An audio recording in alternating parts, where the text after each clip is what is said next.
दोस्तों, auto immune diseases एक ऐसी श्रेणी है बीमारियों की जो बहुत ही डीप एक्टिंग है और लंबी चलते रहती है, इनफैक्ट लाइफ लॉन्ग चलने वाली है।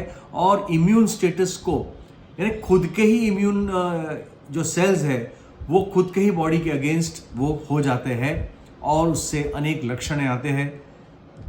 बीमारियों के अनेक नाम हैं, जैसे SLE systemic lupus erythematosus, sarcoidosis, Hashimoto's thyroiditis जो थायराइड में अफेक्ट करती है, इत्यादि इत्यादि। और इसका रोल कार्सिनोसिन का रोल इसमें क्या हो सकता है, ये हम लोग देखने वाले हैं। नमस्कार, अस्सलाम वालेकुम, सत श्री अकाल, वणक्कम। जैसे मैंने कहा, ऑटो इम्यून डिजीजेस एक बार जो शुरू होती है, क्यों शुरू होती है किसी के अंदर ये पता नहीं है, लेकिन एक बार जो शुरू हो जाती है तो वो पूरी सिस्टम को ध्वस्त कर देती है और धीरे धीरे धीरे पेशेंट खराब होते जाता है। यदि ऐसे पेशेंट की मानसिक अवस्था के अंदर फैस्टिडियसनेस है, का मतलब होता है कि एक जो काम परफेक्ट होना चाहिए, परफेक्शनिज्म यानी नथिंग लेस देन परफेक्ट, और वो अगर ना हुआ या किसी ने उसके काम पे लांछन उठाया, आरोप लगाया, तो पेशेंट बिल्कुल हिल जाता है। खासकर कोई आर्टिस्टिक वर्क हो, कोई रियल ओरिजिनल प्रोजेक्ट हो, तो इससे जो धक्का मिलता है उससे कई बार ऐसी बीमारियों से शुरुआत होती है, जैसे है SLE, सार्कोइडोसिस, रूमेटॉइड आर्थराइटिस इत्यादि इत्यादि। अगर दर्द हो तो एक जगह से दूसरी जगह फैलता है, शिफ्टिंग टाइप ऑफ पेन होता है, नींद नहीं आती है, रात भर दिमाग चलते रहता है वही चीज के बारे में, जैसे नाइट्रोमोर का, कैनबिस इंडिका का चलते रहता है। तो ऐसे कंडीशन के अंदर कार्सिनोसिन एक बहुत ही उपयोगी दवा साबित हो गई। इनफैक्ट हार्डली ऐसी हमारे प्रैक्टिस के अंदर ऐसी कोई ऑटो इम्यून डिजीज है जहां हम लोग कार्सिनोसिन कम से कम एक बार तो ना दिए हो, ऐसा नहीं होता। बिकॉज इन लोगों को लगता ही है कार्सिनोसिन से बहुत हद तक ये ऑटो इम्यून डिजीज का जो प्रोग्रेस है वो कम हो जाता है, अरेस्ट हो जाता है, ताकि बाकी दूसरी रेमेडी से आप सिम्टोमेटिकली उसको कंट्रोल कर सकते हैं।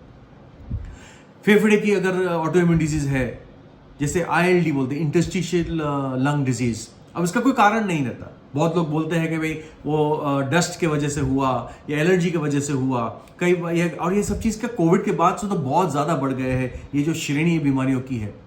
और बड़ा मुश्किल होता है कि the best selected remedy fails, यानी हमने पेशेंट का पूरा हिस्ट्री लिया और हमने एक दवा फॉर एग्जांपल से कॉस्टिकम किया, कॉस्टिकम दे रहे अलग अलग पोटेंसी में, लेकिन हमको जो रिजल्ट मिलना चाहिए वो इतना अच्छा मिलता नहीं है, तो फिर क्या करें? तो तब कार्सिनोसिन की बारी आती है।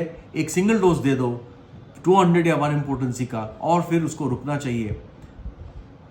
बहुत अच्छा रिजल्ट फिर आने लगता है। खांसी, खास करके किसी को खांसी के साथ उबासी आती है, बातचीत करने पे खांसी, कपड़े उतारने से, अंडरस्टिंग से खांसी है, ये कालीबाइक्रोकम का भी सिम्टम है, स्पॉन्जिया का भी सिम्टम है, रूमेक्स का भी सिम्टम है, लेकिन ये सब दवा नहीं काम कर रही, तो कार्सिनोसिन के बारे में, ऐसे ऑटो इम्यून डिजीज के बारे में जरूर सोचना है। तो पेशेंट खांसते ही रहता है दिन और रात में, ना बात कर सकता है, ना हंस सकता है, कुछ नहीं, जरा हंसने बातचीत करने गए तो खांसी आ जाती है।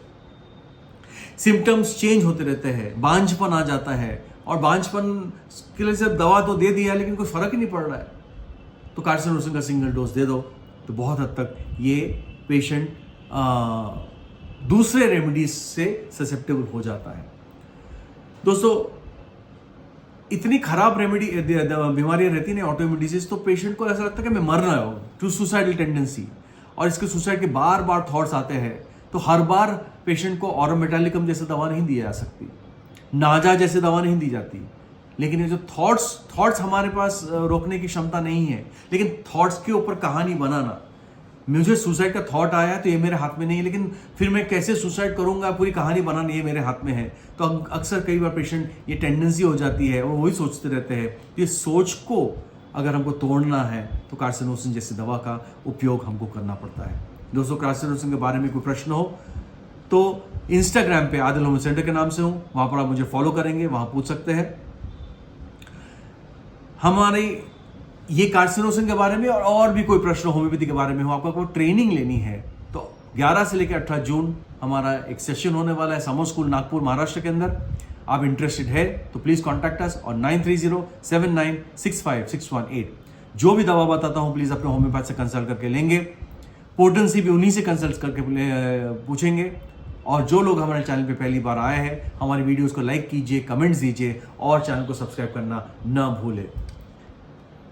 नोसोड नामक एक किताब अमेजोन पे अवेलेबल है हमारे डॉक्टर आदिल जिमथाना वाला के नाम से। उसमें अब ये सभी जो रेमेडीज बताता हूं वो सब कुछ अच्छे डिटेल से दी गई है। दोस्तों, उसके बावजूद भी आपको कोई प्रश्न हो तो वीडियो के नीचे पूछ सकते हैं। Thank you very much.